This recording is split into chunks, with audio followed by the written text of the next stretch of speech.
Ciao, I'm Mary Ann Esposito. And I'm Karen Gazzara. Today on Ciao Italia, ricotta gnocchi. And that's all there is to it. I mean, cooking doesn't have to be complicated. Add the cream. So about a half a cup of heavy cream goes in here. You did a great job, Mary Ellen. Thank you, Mary. Over the base of the pan. It's a little rumba action. I've got a relatively clean hand to work with. I always say you have to keep that hand clean so you can answer the phone. There you go. Yeah. Ciao! You did both so well. You did really, really well. That was beautiful. I think you should keep that. No, I don't think so. Oh, absolutely. Today, Karen, we are going to make a different kind of gnocchi. Most people think of gnocchi made out of potato, but there are really so many different kinds. In the north of Italy, you find gnocchi made out of pumpkin. If you go to Rome, it's made out of semolina.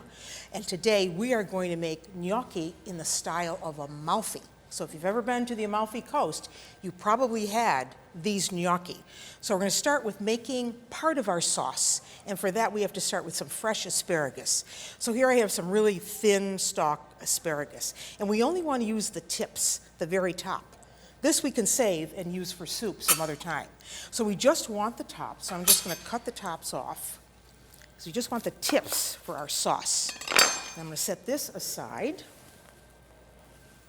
And now the tips we have to cook in some boiling water, but we want to shock these so that they stay nice and green. So the first thing we're going to have to do is put this in some boiling water. Karen, we want to salt the water really well so we get the best flavor, right? Okay. And now you can put in the asparagus, just the tips. Remember, we're just doing the tips. And now all we really want to do is kind of cook these for about 2 minutes, not more. We still want a little bit of that crunch, but by having them here in boiling water, we want to retain that green color. That's why I have a bowl of ice water. So when we take these out of the boiling water, we can put them in the ice water, and that will shock those veggies, and they will stay nice and green. And you can do this for any kind of vegetable that you want to keep green. Green beans, broccoli, broccolini, anything like that. So we're going to wait for about 1 minute, then we're going to take it out.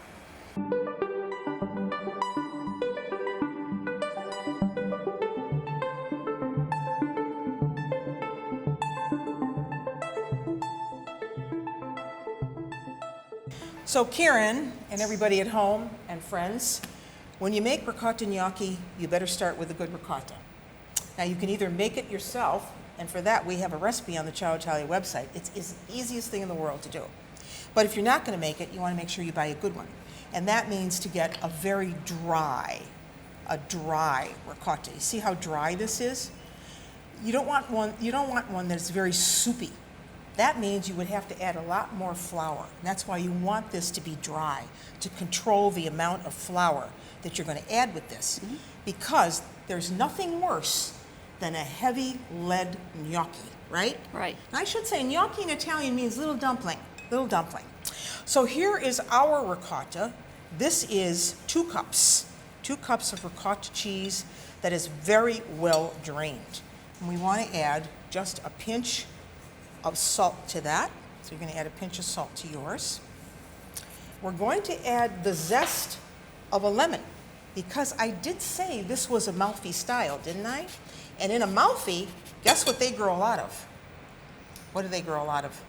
Lemons.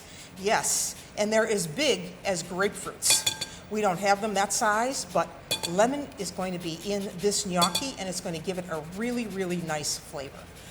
So get yourself a rasp like this, or if you don't have that, you could do it on a cheese grater, and you want to get just the zest, not the pith, because the pith is bitter.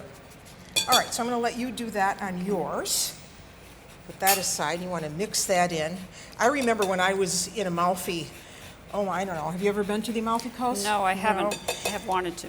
Everything has lemons in it because, first of all, lemons in Amalfi are used to make limoncello. Everybody knows what that is, right?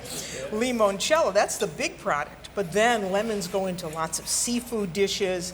They go into pasta dishes. So we're going to go back to the Amalfi Coast, so to speak, when we make these gnocchi. All right, so these are gnocchi alla malfitana, so gnocchi in the style of Amalfi. So once you have that in, you got your salt, right? Yes, I do. Now we're going to add our egg yolks. 2 egg yolks go in, and we just mix those in. Get them really well mixed with the ricotta. Because what we want to do here is have a gnocchi that's going to be very light tasting, and we're going to use a sauce that's light as well, a lemon flavored sauce to go with this. All right, so now we have that. We need to work with our flour. So here is the flour that we're going to use. Now, you probably noticed it's a little yellower looking than a regular flour, and that's because it's not a regular flour. It's this flour, see? Durum flour. And on here it says Durum rinascimata, and that means it's been reground. So they took semolina flour, which is a very gritty, hard wheat flour, the hardest of wheat flours, and they reground it until it was this fine, silky consistency. So now we need to add enough of this to give us a dough that is not too sticky. Okay. All right, so what we want to do is start adding this a little bit at a time. So take about a cup, blending it in. If you've made a lot of gnocchi in your lifetime, you know what that consistency should be. But we're going to check this. We're going to check the consistency of this gnocchi, because before we make all of them, what we're going to do is test a few in a little pot of water. And if they hold together, then we can go ahead and make all the rest of the gnocchi. But if we went ahead and just made all of them, and then we come to find out that they're all going to disintegrate in boiling water, we know that we have to say 3 Hail Marys and start over. So we don't want to do that. So this is looking good, but now we need a little bit more flour. We don't want too much. I would say, in general, for about 2 cups of the ricotta, depending on how dry it is, maybe you're going to use about a cup and a half of flour. So now when you get to the point where it's starting to get really harder to move, we got to think about putting this out on our board. And you always want to make pasta. I don't care what kind of pasta it is, gnocchi, ravioli, whatever you're making, you want to do that on wood, because wood gives you grab. And if you didn't have wood, it's just going to be a little harder, really, to do anything. And I'll talk about that in a minute. So let me see. How do you think that feels? I'm going to take my fork out now, and I'm going to put a little flour down on my board. See? Just like that. And I'm going to dump this right out. Right there. Already I can see that it's starting to make a dough that's going to hold together. But try to get it into a disc and see if you can roll it into a cylinder. I didn't use very much flour for this, and I don't want to use a lot of flour. So when you get it into a disc, then what we're going to do is pinch off just 1 or 2 of these, put it in some boiling water just to see if it holds together. And if it holds together, you've got enough flour. If it doesn't hold together, what do we have to do? Add more flour. Add more flour. Okay, so, all right, good. That's looking good. Get it kind of like in a cylinder if you can. Yeah, that's it. So Kieran, here are our rolls. How's it feel? It feels great. I mean, it's nice and dry and, not too sticky. Tacky, right. so we can work with it. So we want to cut just small pieces at a time and work with them. So you push aside the whole batch of dough, take a little flour, put it down there, and then just kind of under your hand, kind of roll it into a sausage-like. Now you can make these as thick or thin as you want them. I've had them in Italy where they're, as big as walnuts, and I've also had them where they're tiny as peas. So it just depends. But you see it's holding together nicely, right? Yes. So that's the first part of the gnocchi, the gnocco. So once you get it into a rope like that, then we have to cut them up. So again, however you want to make them, what size you want to make them, that's just a personal thing. But okay, so you go ahead.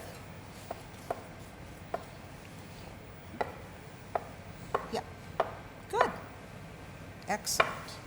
Now I just sprinkle them with a little flour. Yeah. Now, there's several ways you can form them. So you've worked in an Italian restaurant, right? Yes. And did you make gnocchi there? No, I did not. Okay. But you know all about making pasta and stuff. I do, so you yes. know that it's critical, the tools that you use are the correct ones. So for making the gnocchi, you can take the wimpy way out, which is to do just what we did, cut them, and now you can cook them just like that. Or you could use a fork, mixed in a little flour, and you can take that and create that ridge. See that ridge? That's how it looks. Yeah, so you just, little pressure to create the ridge. See that ridge? I'm going to put them right there because once you get the hang of it, you have a little groove on the underside. See the groove on the underside? That's to trap the sauce. The little groove on the top side is also to trap the sauce. So you can make them large like this. You can make them smaller. And if you really want to get into gnocchi making, say you made a really mal tagliato looking one, bad, just re-roll it and put it back on your fork. You just keep doing that. You do all of them like this.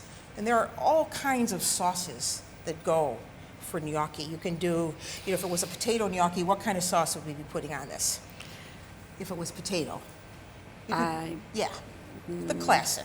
Tomato? Tomato sauce? Yeah, a tomato sauce, exactly. But we're doing ours with a butter and Reggiano sauce. All right, so that's one method. Then there's the gnocchi board method. See, cute little tool. Gnocchi board, you can find these in any kind of cookware stores. So again, let's slop off another little piece and get that going.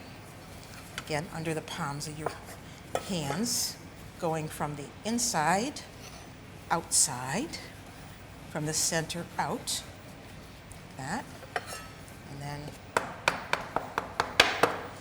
cutting them. And now, for the gnocchi board, I'll do the same thing. Give that a little flour. See how it has grooves in it? Yeah. And you just roll them down. I like the gnocchi board, but I like the fork better. And why do I like the fork better? Because it's groovier. Yeah, that's why. But this is an option. This is an option. Don't use your hand. Use your thumb, like that. Use my thumb. Okay. Use your thumb. Yeah. See, look. Just a little pressure. See? And there you have it. And you keep going like that. And just make a whole pile of these. Now, when you deal with gnocchi like this, there are several things you can do. Either we can cook it right away and eat it, which we're going to show you today. But let's say that you wanted to freeze this. What would you do first? Would you just take them like that and put them in the freezer? No. Smart girl. What would you do? I'd make them first. Yeah. Then what? You'd make them first. Then would you put them in the freezer cut up like this? No. You'd put the roll in the freezer? This whole roll? Well, I'm not really let me give you a little tip on what I like to do. So I get them like this. Now I want to freeze them, right? Okay. What you don't want to do is freeze them like that. Okay. Because when you go to cook them, you put them in boiling water. What are you doing to that water? Bringing the temperature down, right? Yep. So now the water's not boiling. So now you're not saying 3 Hail Marys, you're swearing, because all of this is now just disintegrating into something that looks like mashed potatoes. There's a better way to do it. And the way that I do it, because over the years I've tinkered with many ways to do gnocchi, is you cook them first, then you just toss them with a little bit of olive oil. Put them on a board or a tray like that in a single layer, freeze them. Then all you really have to do is defrost them, get your sauce going, and you're ready. I bet that's the way you did it in the restaurant, right? Perfect. When you had to do a lot of them, you would do it that way. So now we're going to make some more because we need to have enough for you and me. So a dough like this, where we have the 2 cups of ricotta, and we have the flour about 1.25 cups, give or take. This will serve about 4 people. And remember that gnocchi, like other pastas, is a first course. It's never the course. And that's why pasta is not a fattening food. Because the Italians know how to eat pasta, and they eat it in small portions, right? Right. They don't eat platterfuls. Yes, if you're going to eat a platterful, that's no good. If you're going to eat a platterful, yeah, you're going to put on a little weight. But if you eat the way the Italians do, you're not. So now we have our gnocchi. Are you having fun yet? I'm having a blast. Any questions about this? And the other thing you want to do is don't keep your fork down like that. Keep your fork at an angle. So, you don't want it down here. You want it here. It makes it much easier, Makes yes. it much easier. Then it just kind of slides off. So keep it at an angle. So you're either doing the fork trick like that, or you're doing this trick, or you're just taking the wimpy way out and leaving them like that. So that's how you make the ricotta gnocchi. Now it's time to make the sauce before we cook the gnocchi.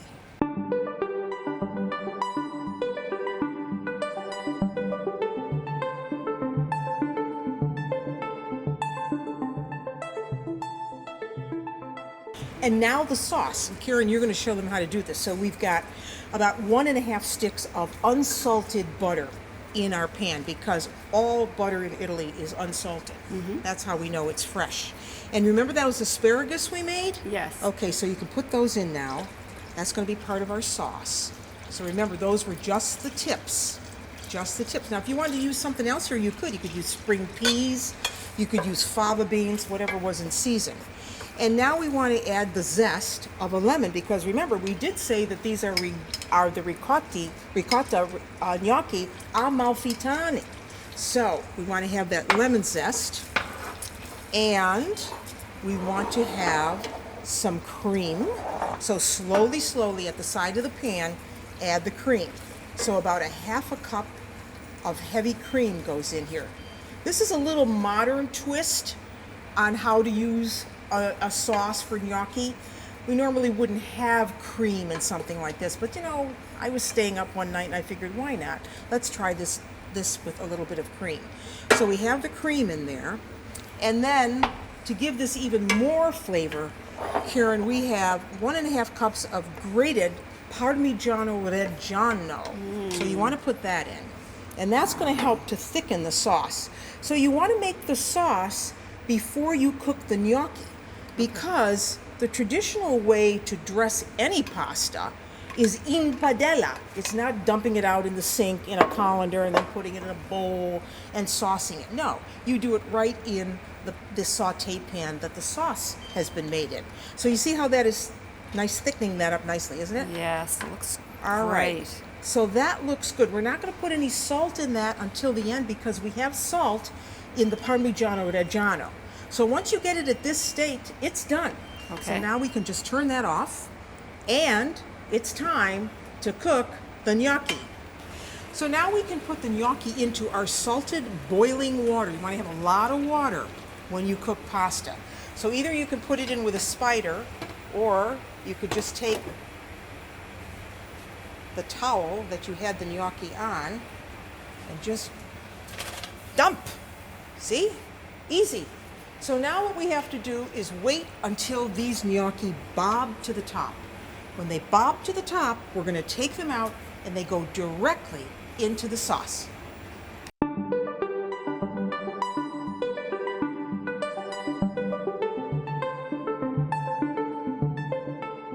You see how the gnocchi have bobbed to the top, Karen? Yes. Just gently take them out, get out most of that water.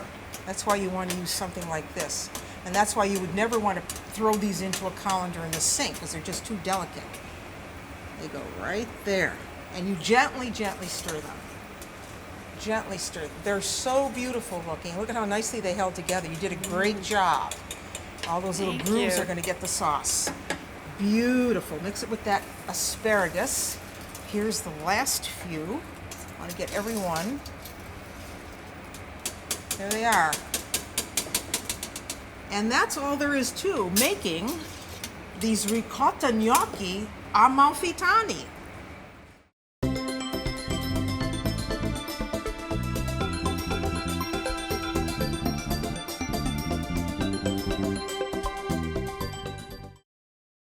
So look what we made today, Karen. Ricotta gnocchi, Amalfi-style, because we added lemon. Lemons are so popular in Amalfi. And it's great. Now we have the asparagus with that wonderful cream sauce that we did with the heavy cream. We did with lemon zest, Parmigiano Reggiano. And by the way, I think it only needs a sprinkling now of Parmigiano Reggiano over the top to really finish the dish. So give it a good sprinkling of cheese. They look beautiful, and I can really find yours immediately in the dish. Karen, thank you for helping me in the kitchen. Thank you for inviting me. You're welcome. Chin chin. And until I see you Nella Cucina again, I'm Mary Ann Esposito. And I'm Karen Gazzara. Ciao. Ciao.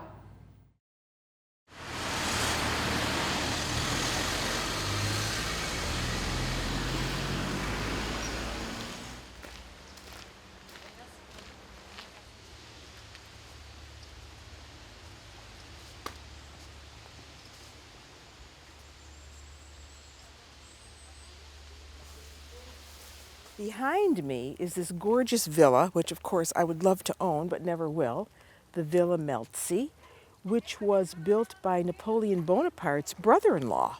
Isn't it beautiful? I love the balustrade flanked by 2 lions. And when you walk out your front door, of course, you have this wonderful view of Lake Como and the mountains in the background. Gorgeous.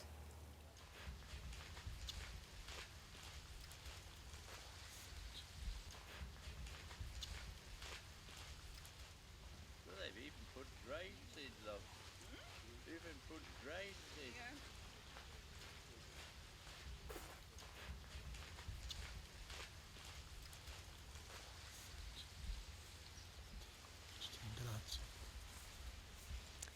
These magnificent gardens, which belong to the Villa Melzi, has a surprise around every corner. And here's mine. Dante and Beatrice. Beatrice, of course, was Dante's love. And in this statue here, we see them together. Of course, she's got her hand on his, and she's leading him towards Paradiso, to paradise. How do I know this? Because when I was in college, I was fascinated by the Divine Comedy. I read it page by page, very deliberately. And it was difficult because Dante wrote in a type of Italian that was hard to understand, a very poetic type of Italian. But every time I come across an image of Dante like this statue, it just brings me back to those days when I enjoyed reading the Divine Comedy so much, and be able to see that he and the love of his life are here in the Melzi Gardens. So that's a real treat.